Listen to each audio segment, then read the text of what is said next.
Depuis l'aube de l'histoire, la femme amazigh est respectée par son peuple. Les hommes la regardent avec révérence et appréciation. Elle a porté le flambeau des décisions familiales et a occupé des postes de direction. Gérant les affaires du peuple en tant que chef de guerre et reine, l'histoire atteste de sa dignité à assumer de grandes responsabilités. Tin-Inan el-Filalia, la planteuse de tentes, la propriétaire du chameau blanc, la reine des Touaregs, autant de titres qui ont été attribués à la reine amazigh d'Algérie, la reine du désert. Alors qui est Tin-Inan et qui sont les Touaregs? Selon les récits transmis de génération en génération, de père en fils, et consignés dans les livres d'histoire, Tin-Inan est la reine des tribus Touaregs. Elle régna au 5e siècle et ses peuples s'appuyèrent sur elle dans leur organisation sociale, qui à cette époque tirait son autorité de la sagesse des femmes. Tin-Inan est une reine unique, car les légendes et les objets prouvent qu'elle a défendu sa terre et son peuple contre d'autres envahisseurs des tribus du Niger, de la Mauritanie et du Tchad actuel. Elle était réputée pour sa sagesse et sa ruse, et fut nommée reine en raison de ses capacités et de ses aptitudes extraordinaires.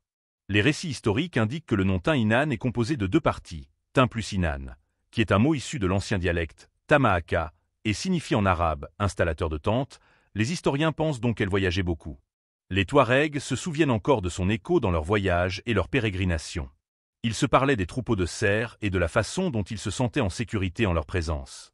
Les valeurs nobles telles que la justice, le pardon, la miséricorde, le bon jugement et la bonne gestion sont autant de valeurs qui ont inculqué la vertu dans le désert algérien. Ainsi la mémoire de Tin-Inan a été immortalisée et sa renommée s'est répandue dans divers lieux.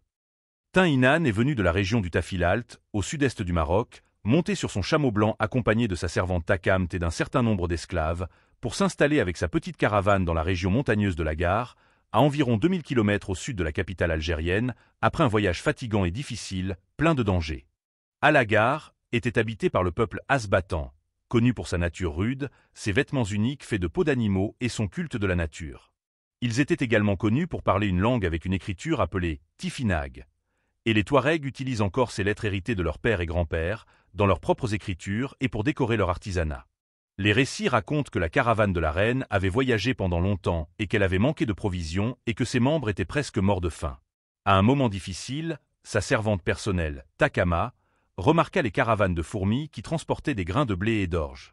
Elle ordonna à Tin-Inan de poursuivre la route dans la direction opposée à celle des caravanes de fourmis jusqu'à ce qu'elle atteigne Gare, où elle trouva la sécurité, l'eau et tout le nécessaire pour vivre.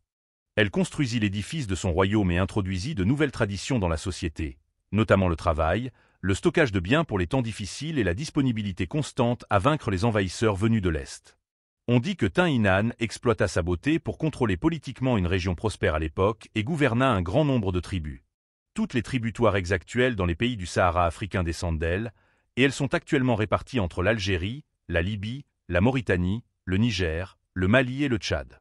Les récits racontent aussi de nombreux récits sur son courage, ses qualités spirituelles et ses sentiments sincères, qualités qui ont poussé le peuple d'Agar à la désigner comme leur reine. Peut-être sur cette base peut-on comprendre pourquoi les qualités de noblesse se transmettent par l'intermédiaire des femmes dans la société touareg, de sorte que les enfants des familles nobles sont attribués à leur mère et non à leur père comme c'est le cas dans d'autres sociétés. Dans une récente étude scientifique sur le squelette attribué à la reine Tin-Inan, de nombreux secrets ont été découverts, notamment qu'elle aurait pu être boiteuse, confirmant ainsi ce qui était mentionné dans le livre d'Ibn Khaldoun sur l'histoire des Berbères, qui indique l'existence d'une femme boiteuse qui est l'ancêtre de tous les hommes voilés.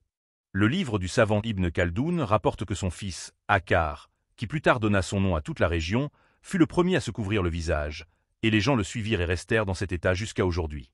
L'analyse a prouvé que le squelette de Tin-Inan date du 5e siècle après Jésus-Christ.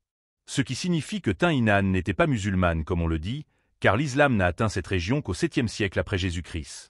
Le squelette attribué à Tin-Inan repose sain et sauf dans une vitrine depuis plus d'un demi-siècle. Elle apparaît entourée de ses bijoux en or et de sa robe de cuir au musée du Bardo à Alger, après avoir été transférée du sanctuaire Apalizia à Agar par une mission franco-américaine conjointe, qui fut la première à découvrir le lieu de sépulture de la femme légendaire et à retrouver son squelette en 1925. Le sanctuaire de Tin-Inan est situé sur la colline de Wadi Abalizia, à environ 80 km de Tamanrasset, dans la partie sud-ouest du plateau du Hogar. Abalizia est un lieu qui est également présent dans la mémoire des Touaregs, qui s'y rendent et le sanctifient car la grand-mère et reine Tin-Inan y a été enterrée, et ils ont toujours célébré le souvenir de son arrivée dans le Haut-Agar. Tin-Inan a disparu, mais ses traces sont restées, témoignant qu'elle a gravé l'histoire dans la roche et la pierre, des générations se sont transmises son histoire de père en fils, et des histoires et des contes se sont tissés autour d'elle qui nous parviennent encore de l'écho du désert.